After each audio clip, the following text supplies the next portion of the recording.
After fleeing Egypt as a fugitive, Moses lands in the land of Midian. He marries Zipporah, has 2 sons, and works under his father-in-law, a priest and descendant of Abram through Keturah.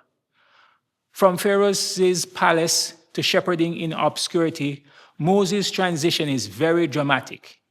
He once lived amongst royalty, now he lived among sheep.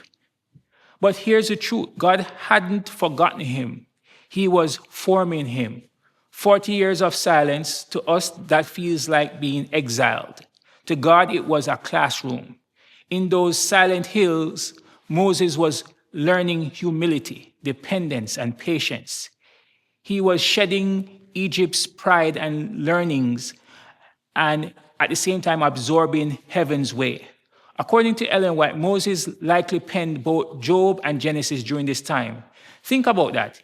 In a quiet, dusty wilderness, God entrusted him with revelations about the creation, the flood, the patriarchs, and the plan of salvation and redemption. That's not wasted time. That's sacred preparation. Then comes Exodus 3:1-6, the burning bush, a miraculous sight, a fire that doesn't consume. And when Moses turns aside, God speaks. I am the God of Abraham, the God of Isaac, the God of Jacob. Not just a title. This was covenant language. God was calling Moses into the unfolding of a promise made generations before. Moses didn't need to ask what this meant. He likely understood.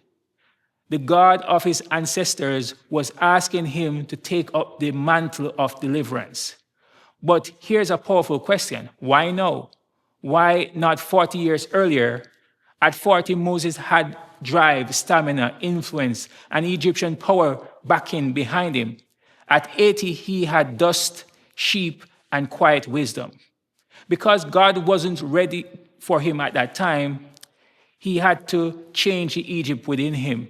He was waiting for Moses to change. The Pharaoh of old had died. The investigators with his case had moved on. But most importantly, Moses had been transformed. Friends, maybe you're asking the same question. Why the delay? Why the closed doors? Why the quiet years? Why hasn't my burning bush moment arrived as yet? Let today remind you, God is not late. His timing is very precise. Sometimes his greatest work in us happens before he works through us. In this case, Moses was content in Midian, but God called him in the desert.